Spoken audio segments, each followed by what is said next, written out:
Welcome from me, Guy Munson, to our first 6-minute strategy of 2024. As we look back on last year, the real surprise for investors was not just the succession of geopolitical shocks, but rather the extraordinary resilience of the world economy in the face of them. At the start of the year, the challenges looked formidable. Wars with agonising civilian costs, an energy crisis in Europe, supply chains still disrupted by COVID, and deteriorating China-US relations. But economic growth didn't stall. The US actually saw a significant re-acceleration in third quarter growth. Indeed, the American economy now looks set to achieve that rare economic phenomenon, a soft landing. The good news in 2023 was not confined just to growth. Consistently weaker inflation data in the US and Europe fed a growing narrative that central bankers will ease policy in 2024. Against this backdrop, we now expect 6 US rate cuts this year, beginning in March, and a further 4 in 2025. So how will this play out in markets?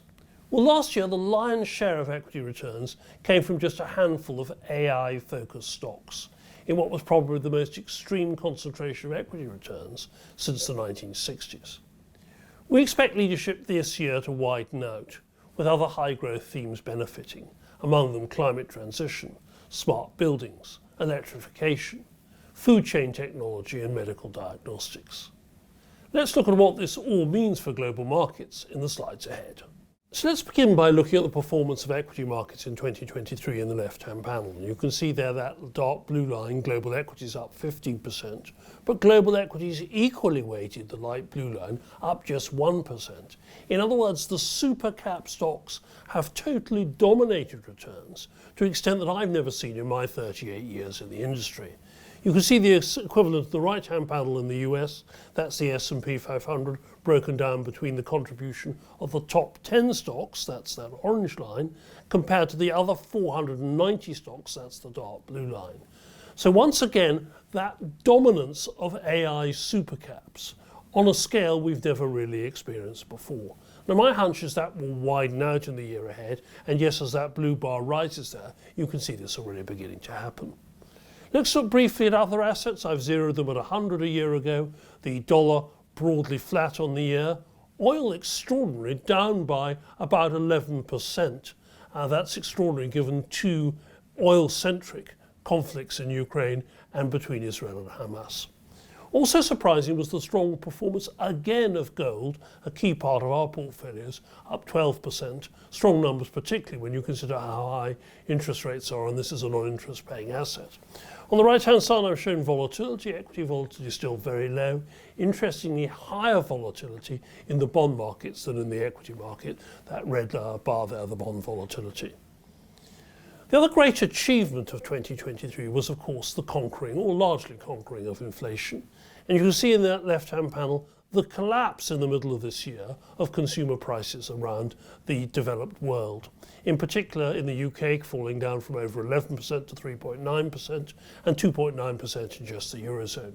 Now, those headline rates will tick up a little bit over the next few months. That's base effects. But the core rate on the right-hand panel, ex-food and energy, will continue to fall.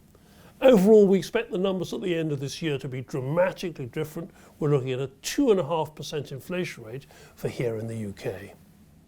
What occurred? How was this conquering of inflation actually achieved? Well, on a whole number of levels. First of all, on the left-hand panel on the next slide, you can see the famous ISM index, below 50 as contraction, and you can see prices paid at the factory gate began to fall, supplier delivery time shortened, and those very inflationary surge in new orders we saw after the COVID boom begin to ease. So the factory is the first place. Secondly, in that bar at the bottom, you can see the global supply chain index. This is pressure points all over the travel and transport of goods that it largely faded as the year progressed and are back now to where they were in pre-COVID years. On the right-hand side, that economic surprise index coming down, the US core PCE deflator, the Fed's preferred measure coming down, and shipping costs also beginning to fall. That little spike you see there is the pressure at the moment in the Red Sea over cargoes that may have to go round by the Cape, the long route, because of the Houthi conflict. But overall, a widely dispersed pressure on inflation, which has conquered that biggest of all challenges last year. Now let's take a little look at oil. That was another extraordinary surprise. In that left panel, I've plotted the real price of oil, which hovers somewhere between $40 and $50. Now you can see in all these conflicts where supply has been threatened, the Arab oil embargo, the Iranian revolution, the Kuwait invasion, the Iraq war, in all these cases oil prices surged. Yes, they even surged at the beginning of the Ukrainian conflict. But the Israel-Hamas war, because there wasn't an embargo on oil, didn't send oil prices up materially. One other key factor today that's kept oil prices suppressed has been the extraordinary level of US domestic production. Look at that right-hand panel. In the last 10 years, US oil production has more than doubled from around about 7.5 million barrels a day to 17.5 million barrels today. So as OPEC cuts production, the US shale producers simply produce more. And that has kept oil prices very, very well capped in 2023. All of this means that it should set a scenario where the central banks are able to cut rates quite aggressively. We're expecting 6 US rate cuts in 2024 and 4 in 2025. This chart here, the dotted line, shows the market anticipated direction of interest rates going forward. And you can see those dramatic cuts into the year ahead. So what does all this mean for equities going forward? Well, I think the numbers are remarkably encouraging. First of all, the left-hand panel, you can see the anticipated earnings per share growth rate across the world, somewhere around 12%, slightly higher in Europe and Asia and a little bit lower in the US, but those are powerful underlying numbers. In addition, for the year ahead, we see strong projections of dividends, 8% increase in dividends for the year ahead. That could give a major fillip to the income funds, which of course were big underperformers as market was dominated by technology last year. Finally, that bottom right-hand panel, the share buybacks still remain very attractive. So earnings, dividends, share buybacks all argue for further equity exposure. So where does this year leave us placed for 2024?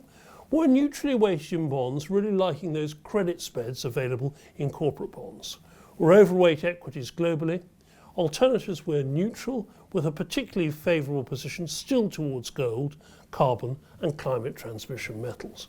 And we're funding this out of our cash reserves, running those right down and really being fully exposed to this change in leadership across global equity markets, which we think will power our multi-theme approach well in the year ahead. Thank you.